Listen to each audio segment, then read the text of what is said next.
Siendo las 7:34 minutos en el gobierno de la mañana, gobierno de la Z101, vamos avanzando en este martes 22 de octubre, año 2024. Es el momento de saludar y dar los buenos días a la participación de nuestro compañero Rosendo Tavares Villalobos. Gracias, José Luis Mendoza y Cervantes, querido y distinguido coordinador del gobierno de la mañana. Saludo para toda la gerencia de esta Z101, saludo para todo el equipo del gobierno de la mañana, el saludo para todo el país. Perú sigue la ruta desgraciada de los gobernantes peruanos. Alejandro Toledo, que gobernó Perú entre el 2001 y el 2006, condenado ayer a 20 años y medio de prisión. Tiene a la fecha 78 años de edad, o sea que condenado por corrupción, aceptar sobornos de Odebrecht.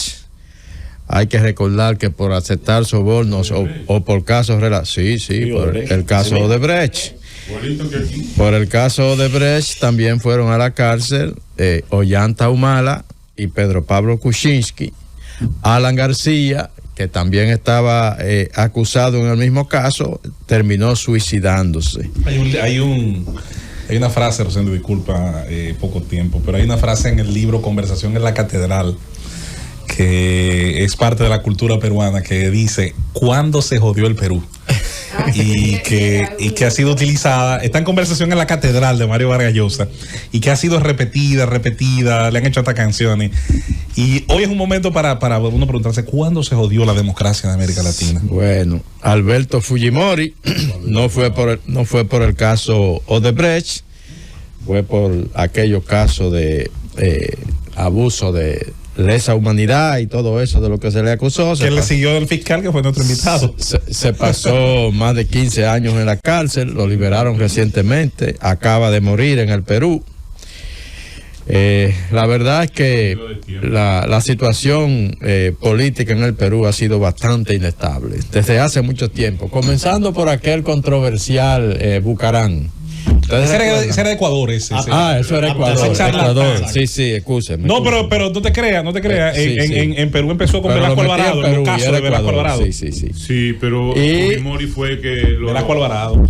Pero Fujimori fue que lo adelantó. El último presidente electo de Perú, Pedro Castillo, está en la cárcel, y la que fue su sucesora, Dina Boluarte, vive desde el principio de su presidencia, desde que sustituyó a Pedro Castillo, vive en la cuerda floja. Y va para la cárcel desde que salga de ahí. Atreverse a gobernar a Perú es casi meterse a la cárcel.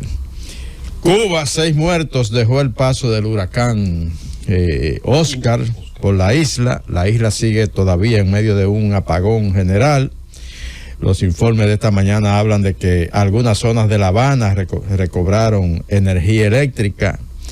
La población cubana está pasando por una situación bastante precaria, la gente haciendo fila para conseguir algo de pan. Que ya antes del huracán estaba muy precaria. La verdad es que en sus 65 años de trayectoria, la revolución cubana ha logrado resolver muy poco de la situación de las grandes mayorías de cubanos en la mayor de las Antillas. Ustedes recuerdan el caso de los 5 del Parque Central. 5 jóvenes, 4 negros, un latino, el latino un dominicano, Ramón Santana, pero en Estados Unidos le dicen Raymond a los Ramón Santana. Bueno, aparece una mujer blanca violada, muerta en el Parque Central. Viene la presión de la sociedad, un escándalo. Estamos hablando de 1989, 88, y la policía y los investigadores presionados para resolver ese caso, se fueron por la vía más fácil. Agarraron a 4 muchachos negros y a un latino que andaban en el Parque Central ese día y los acusaron del crimen. Y por más que aseguraron que ellos no habían cometido ese crimen, que eran inocentes, fueron condenados. Y fueron a la cárcel, y en la cárcel mantuvieron su inocencia, pero no se resolvió el tema hasta que apareció el verdadero asesino, Matías Reyes, un puertorriqueño que era un reconocido, estaba en la cárcel cuando reconoció el acontecimiento, violador y asesino en serie, dijo que esos muchachos no tenían por qué estar presos porque el verdadero asesino, el verdadero violador de esa mujer blanca en el Parque Central había sido él. Y entonces en el 2002 lo soltaron a los muchachos.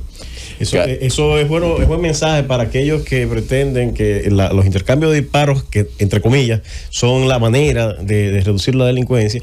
Detrás de esos intercambios de disparos se van muchos inocentes. Fíjense, un sistema tan consolidado como el americano, que ha servido de modelo para el mundo entero, fíjense cómo se van errores.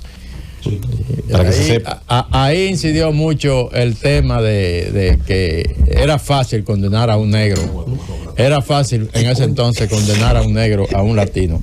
¿Cuál es el caso con ellos ahora? Están demandando a Donald Trump por difamación. Cuando ocurrió el caso, Donald Trump pidió la pena de muerte para ellos.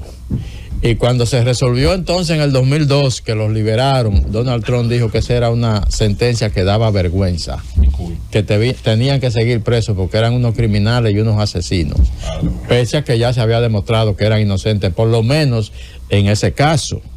Entonces ahora en el debate con Kamala Harris, Donald Trump insistió en que esos muchachos eran unos criminales y en que esa sentencia no debió ocurrir cuando se le dio la libertad en el 2002. Y entonces ellos ahora lo están demandando por información difamatoria. Yo no creo que eso le va a hacer efecto a Donald Trump en cuanto a sus posibilidades electorales de cara a las próximas elecciones, pero lo que sí es un hecho es que probablemente tenga que pagar unos cuantos milloncitos por esa demanda, sí, porque muy probablemente que se la ganen por el historial que hay de información con relación a ese caso. Hay que decir que cuando esos 5 muchachos, 4 negros afroamericanos y ese dominicano Raymond Santana fueron declarados inocentes entonces, bueno, pues le ganaron una demanda a la ciudad de $50 millones, luego de que salieron de la cárcel. Las elecciones en Estados Unidos. Yo voy a leer, porque yo he estado diciendo que las encuestas ahora mismo no pueden predecir quién va a ganar las elecciones en Estados Unidos, y he estado insistiendo en que hay un empate definitivamente técnico.